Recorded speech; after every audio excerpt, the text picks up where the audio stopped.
Hi, my name's Trent. And I'm Whitney, and this is our Off Grid Yurt located in Joshua Tree, California. Yeah, that's why I'm like, we have that fart in front of each other love. Yeah. It takes a real couple that really loves each other. In order to make it through something as daunting as building an off-grid homestead. In the desert, though, because that's really it. That topped it off. It was sun, and some more sun. We've been living in our off-grid yurt for 4 years.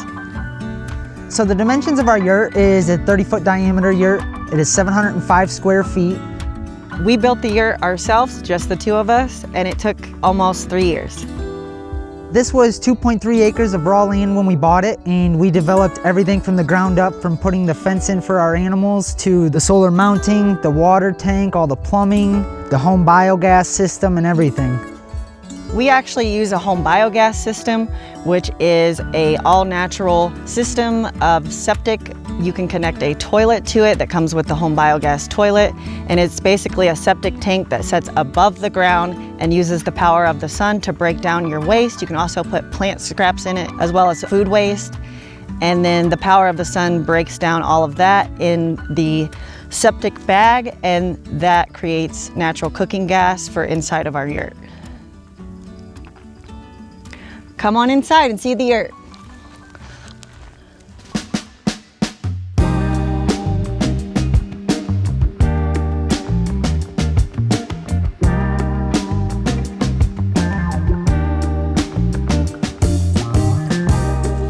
Welcome to our yurt.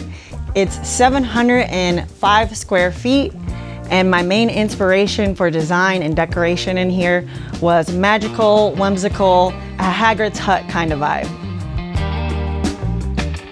We live here with our 4 animals, Ghost, Weasley, Panini, and Cornbread. Cornbread's our cat, and the other 3 are dogs.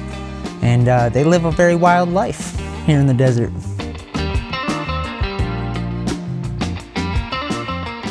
This area back here is my hobbies area where I do painting.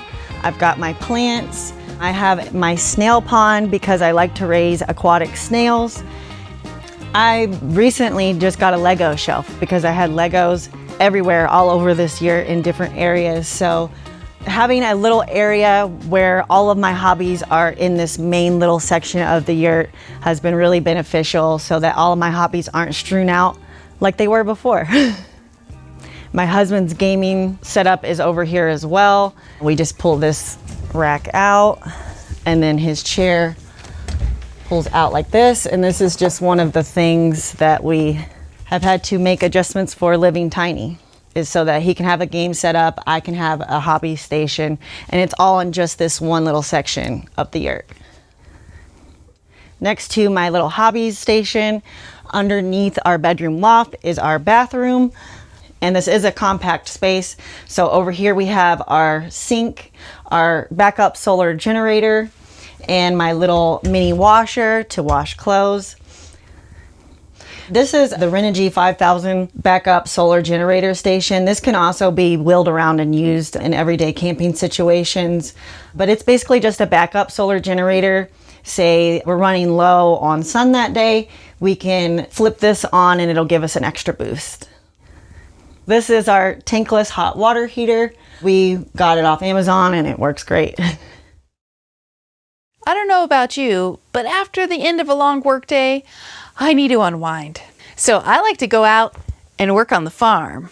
On my phone, of course. I love chillaxing on Heyday, a fun, simple way to build and design my ideal fairy tale farm from the ground up. A magical place where plants never die. Grow, harvest, and trade at your own peaceful pace. Personally, I love caring for the adorable farm animals like the chickens and cows. Use fun production buildings to create and sell homemade goods, from baked treats to cute outfits. Personalizing your farm is half the fun. Get a head start thanks to our partnership with Heyday. Receive an exclusive 16-item reward pack when you get the game. My favorites so far are the dreamy ferns and charming floral instruments. Look, a harp to calm the chickens. So cute. It's free to download on iOS and Android devices, so don't wait. Just scan the QR code on the screen or click our link below to download the game, and do it a second time to get your reward pack. This is our bathtub. I did all of the tile and grout myself for this. I was able to get this bathtub for $300 off Marketplace. It's a really nice tub for that. And it was really important that after living so rough for so many months, that I have somewhere that I can come and soak in a long, hot tub. And that was my main thing of why I rallied for a bathtub, is living so rough for so long. I just wanted a hot bath. Over here we have our home biogas toilet. This acts just like a regular toilet, only you pump it to flush it. Home biogas has really allowed us to be able to have our own free cooking gas whenever we want. So I would recommend this system for anyone. You can even get the system with just the bag, to where you're putting food scraps in it and making waste just off of food scraps. You don't have to get the toilet whatsoever. So I think it's efficient for any family. This is my giant mirror. This was actually given to me by a community member for free for the yurt. He was taking it off of his old closet door and he was like, hey, can you use this anywhere? And I was like, absolutely. I need a mirror to be able to get ready and see a whole entire outfit. So I was really excited about this. And we do plan on finishing the walls around it eventually, but getting the mirror hung was priority for me. On this side of the bathroom, here's my vanity. This is where I get ready, do my makeup, and then we have our little closet that we installed. After roughing it for so long, you definitely don't take anything for granted. I'm super thankful to get in the tub and take a long bath every day, and every time I do, I always think about when I wasn't able to and how nice this is. So you become very super grateful for the things that you've gone without.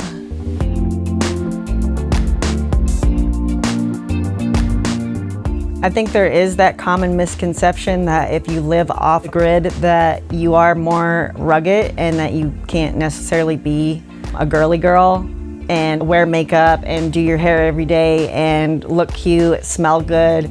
But I'm here to tell you that you absolutely can. And if that's how you are and how you want to be, you absolutely can be an off-grid girl that wakes up and gets dolled up every day. I don't think that off-grid equals you have to lack in your personal style or hygiene. And I do social media. I do TikTok and Instagram and manage our YouTube and all those pages. I enjoy doing all of the social media side of things because I am creative. It allows me to be able to showcase our life in a way that might encourage others to see that they can also do this too. So I'm a mechanical engineer. I've been a mechanical design engineer for 10 years, designing in the automotive industry. So my hobbies include, honestly, building off-grid and building things. Before we did our build, I didn't have any building skills, but after, it's like, we recently built an A-frame for a friend, and that was just a fun project. I like doing solar panel installs for people, kind of helping people enter the off-grid life, on the electricity side of things. Our living situation prior to this, we actually had something really horrible happen to us. We had purchased our first home in Wisconsin, and 2 months after moving into this home, the police knocked on our door and informed us that the person that sold us this home actually didn't own it either, and they had forged a bunch of legal documents, and we would have to proceed in court to fight for this home that we had already put down payment and signed all the paperwork for. And so that was a huge blow that we had got wrapped up in a scam by a scam artist, cut our losses, and he lost his job at the beginning of the pandemic as well. And that's when he got the job offer out here in California. So we said, screw it, let's get a travel trailer, let's go out there, let's start over, let's leave this mess behind. We don't want to pay what it's gonna cost to fight this in court. The district attorney was already charging him on their own because obviously it's a crime. The yurt had been a dream of mine since I was 15. I actually watched a documentary about Mongolian reindeer herders with my dad, and I was very fascinated with how they rolled up their house and put it on their back and went to the next location with their reindeer in like 12 feet of snow, and I was just like, wow, I want a house that's like that. I was like, I want to live in a roundhouse more than anything. So That's where the yurt first got into my mind, and it stuck with me. The moment she brought it to me, I was, yeah, let's do it. You know, we were living in a travel trailer. We were looking to get into something a little more house-like, but I didn't care for the cookie cutter house either. I wanted something unique, something just, especially open, you know, and after she showed me what a yurt was and I seen how just open they are, I was in love with it too. As I mentioned before, our bedroom loft is above us, so let's go check that out. Over here is our stairs. These are actually trees that came from Big Bear, California, that we made into a little makeshift railing. The railing was my idea. I wanted a natural feel to the yurt and for it to look very earthy and bent, out of shape. So now I'll show you the loft. This is our bedroom loft. It can fit a king-size bed. That's what we opted for so that all of our animals could sleep with us.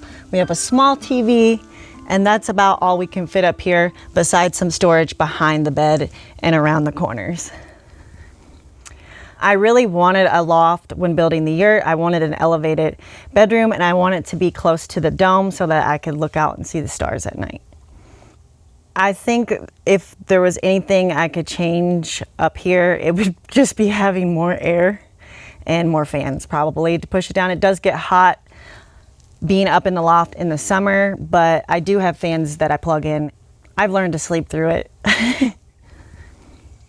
That's it for the loft. Now Trent's gonna show you the rest of our living space. All right, so over here we have our couch, a nice reclining couch because I like to kick back and watch TV on our 55-inch. The TV was one of the first things I had to put in because I like kicking back and watching my TV, especially at nighttime. So if we keep moving over this way, we got our pellet stove. We used to have a wood stove, and we used to drive up into the mountains. We'd get permits. We'd cut wood ourselves up with, you know, we'd take the chainsaw up. Trees that were already falling down, you can basically cut up and make our own firewood and bring it back here. It was a ton of work. So we switched to the pellet stove. We buy bags from the store. It's a little easier, and it's quite honestly cheaper than the gas we spend. We can fit a full 40-pound bag in here for the night. We don't have to worry about filling it up, whereas the wood stove, I was having to get up every couple hours, you know, keep feeding the stove wood. So this was an upgrade we recently made this year that was a very, very nice upgrade and saves our backs a ton. So on this wall, this is kind of Whitney's little painting collection area. This is, so 5 out of 8 of these are done by Whitney. Whitney is a great painter. You know, Whitney painted this one, this one, this one, and this one. She follows Bob Ross videos, but she doesn't give herself any credit. She's still the one painting it though and following the video and getting it as good as it is. And so if we keep moving, you know, we got just a little relaxation chair and a nice little papasan chair with the net. And then we move on into the kitchen. So we have a Galan's retro style fridge here, going for that retro blue and yellow look. So from the fridge, we move on to our custom countertops. So Whitney did all the tiling and grout here. I did the countertop, you know, I cut the boards, I got them cut to the shape of our wall and everything. So we have a nice long counter that wraps around. We got, you know, some simple cabinets, basic of the basic cabinets. And then we took, you know, 4x8s and started cutting everything to the wall.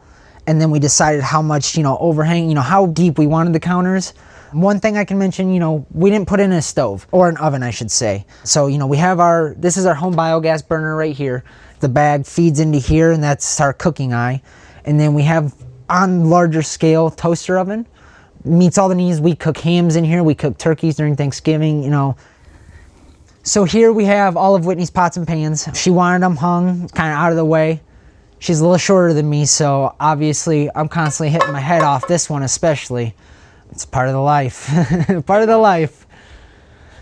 So if we keep going on down, you know, we got the spice rack and everything, utensils, and then one of my favorite parts, I'm a big cereal guy. I eat like a bowl of cereal every night. I'm out of cereal right now, it's something I gotta go get. I'll load it up with 2 different cereals, and every night, usually do a little mixture. So moving on down, we've got the sink here. You know, it comes with the vegetable tray rack. It's got the rolling drying rack. We went for one of the larger scale sinks just to be able to have that capability. This is cornbread. He knows he's not supposed to be on the counter, but he thinks it's something special's going on. So he's taking his chance of making, yeah, there he goes. There he goes. He knows better. So here in our kitchen, above the sink, we actually have our 24K unit mini split. We put it here to kind of give it that direction to the, the living space where the couch and everything is. And then our other mini split is basically on the other wall, so they kind of meet in this kind of form to just bring all the cool air basically at us on the couch, for when the hot summers are kicked in. And that was kind of the goal with our kitchen, was space. We got the open floor space, easy walk around. We could add a kitchen island here if we really wanted. Not really too much I would want to change here. We don't have any issues when it comes to dishes or cooking. I mean, I would raise this one pot if I could, but it's just the one that always clonks me on the head.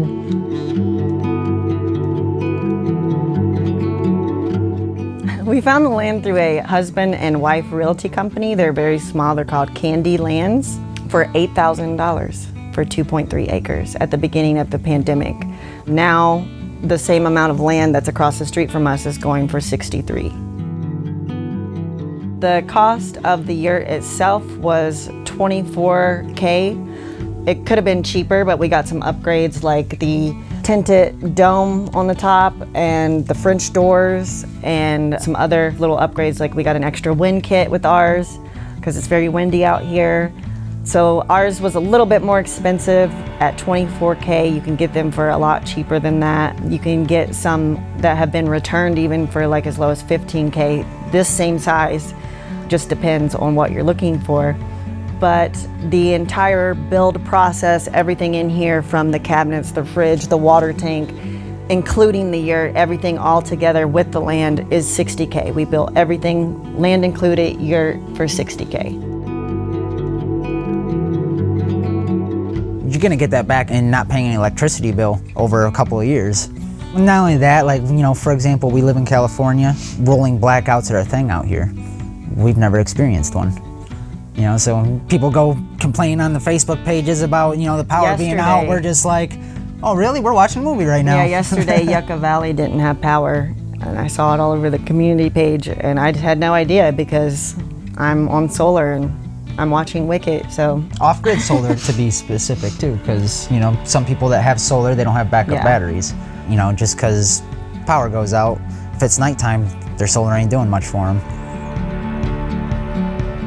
We took out a loan to pay for the yurt itself, and then basically everything after the yurt kit was just paycheck to paycheck, so the development was all just, small project to small project. I got a lot of things from the community marketplace. A lot of community members were excited to help me out. Like I got the kitchen cabinets for free. Someone donated them that was taking them out of their house, and he was super excited that they were going in here. I like to say that all the dads on YouTube helped us build this yurt. When I bring him something, he's able to look at it and be like, oh, okay, and just do it in his head and make it happen. The problem with that also, though, is trying to be a perfectionist. Being an engineer, you're a perfectionist, so. He very much is. If a cut is just a little off. And I have to tell him to stop. We did it with limited tools. So like we built this whole thing with just a handsaw. We didn't have any table saws, we didn't have multiple saws. One circular saw. One circular saw built this whole thing. And a drill. And a drill. And one hammer. Literally built this entire thing. It still inspires me because, I think back of the build and yeah, and it's like if you don't believe us, you can just go check out our YouTube page. Our biggest challenge was building it in the heat. We started building it when there was actually a heat wave going on, so temperatures had jumped up to 115, 120, and they were floating around in that range, so we would actually sleep during the day and build at night. Another big challenge was not having water. I bathed in a pot for 6 months, which is pretty gross, but I did stay clean. We would heat the water on our wood stove, and then I would just do like a pot washcloth bath. We would also cook our meals on our wood stove, which would sometimes take forever because you got to put a lot of wood in there. When we finally got solar put in and when we finally got a water tank put in, it was like heaven on earth. You know what I mean? It was, especially once we got the plumbing hooked up for the water, so we had water coming into the bath and the shower, the sinks. That made a big difference. It makes you realize all the things you're thankful for growing up. Yeah. All the things you take for granted as a kid, your normal shower and and your normal electricity, leaving the TV on Yeah, at night, things like that. I was very salty. Like, I'd see my cousins and they'd be like, oh, I'm having it so hard. I'm like, well, at least you have a shower, Becky, shut up. Like, I was very salty. Going bare minimum just to get it started, but if you want to do something like this, I feel like it kind of takes that sacrifice in the beginning, especially if you don't have unlimited fundings. You have to be willing to live uncomfortably for a little bit to get to this point where you can live more modern life.